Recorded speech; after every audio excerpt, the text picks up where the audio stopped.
Hello everyone, Melody here, mom of 4 in our blended family of 6.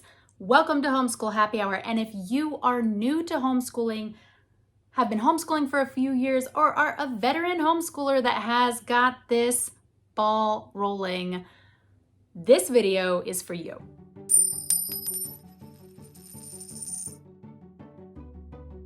Today, I am going to ask you 5 what-if questions that I really think we need to ask ourselves before we really get into the new school year. Depending on where you're at, what your schedule is, what you're doing. Maybe you've already started your year, maybe you're a few weeks in, maybe you're starting soon. I don't know. No matter where you're at, please take a minute and give these questions some thought. I would like to remind you to hit that like button, subscribe to the channel so that you can follow along on all things Homeschool Happy Hour, curriculum, homeschool life, secular homeschooling, all of the above. If you are new here, welcome. If you've been following along, then thank you for continuing to follow along and support my channel. There's a little game that I play in my mind. Let me know if you're one of these people. It's the what if game. What if this happened? What if that happened?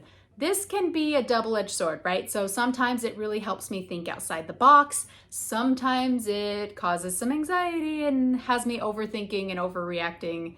So you got to find a balance in that. But for today, I really think these will help you think outside the box. So question number 1, what if this year you asked your kids what they want to learn?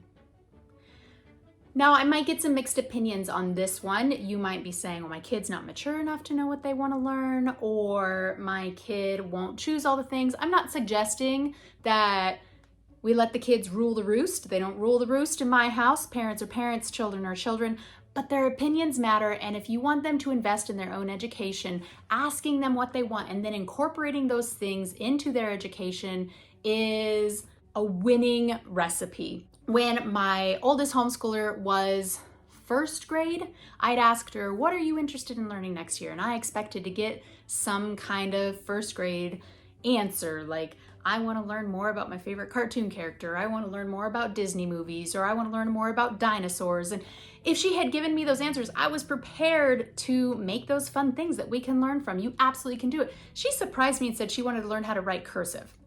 So you never know. Maybe your kid will give you what you consider a fluff answer, which you can absolutely create a learning opportunity out of. Or maybe they'll give you a more serious answer, which is easier to create a learning opportunity out of.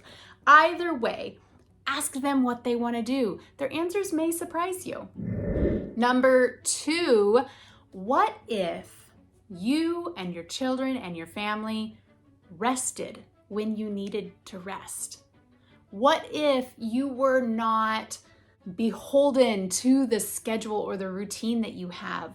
What if you just went with the flow a little bit in your homeschool? What would that look like? What would happen? If we are push, we can get a lot done. For real, no doubt about it. Sometimes that pushing also slows us down. We aren't as motivated. We're not digging as deep. We're not retaining as much information. So what if we took the time to rest? What if for this week we take all the homeschool plans and we throw them out the window and instead we do a movie marathon with our kids? What would that change? How would that change the dynamic and the environment of our homeschool? Would it really impact their learning? I mean, if we took a week off to bond and to just have fun, or would that remind us how much we love homeschooling and how much we can gain from that time together without a school book or a desk or anything so formal? Number 3, what if you ignored everyone else's expectations?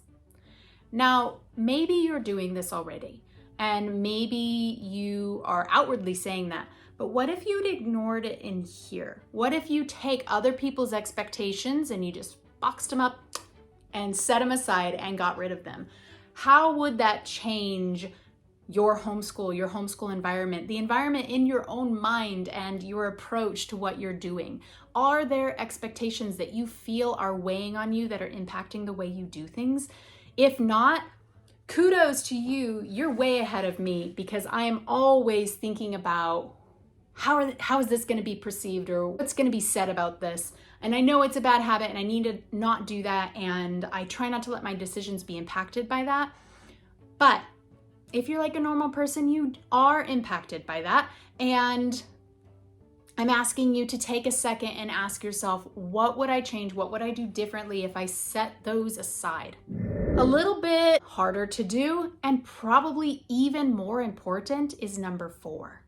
What if you let go of your own expectations? Now, I'm not saying you shouldn't have standards. I'm not saying you shouldn't have expectations.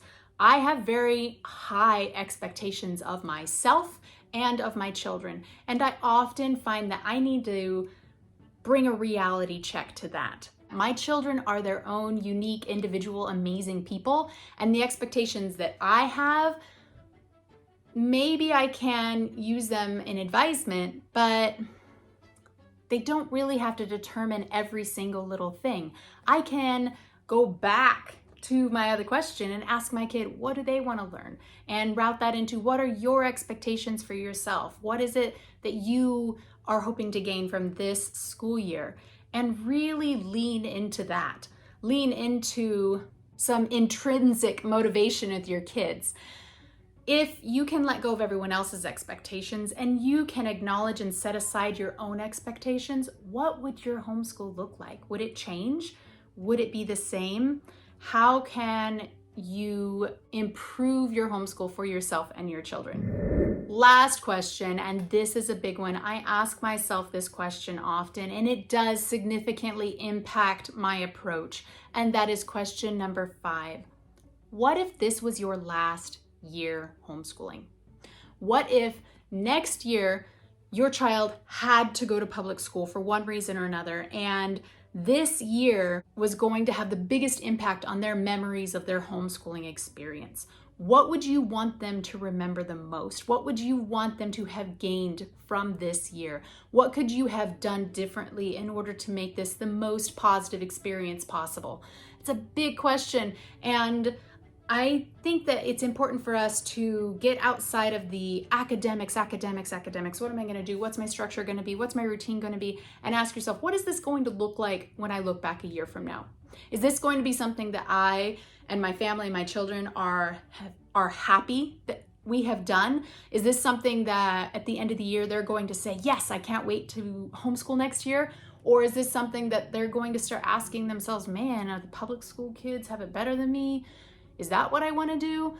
Like, what is your homeschool experience going to look like in retrospect? Of course, we don't know for sure, but asking ourselves that question, what if this was our last year homeschooling? I feel like it can really refocus on what's important and hopefully improve your homeschool experience. That's it, everyone.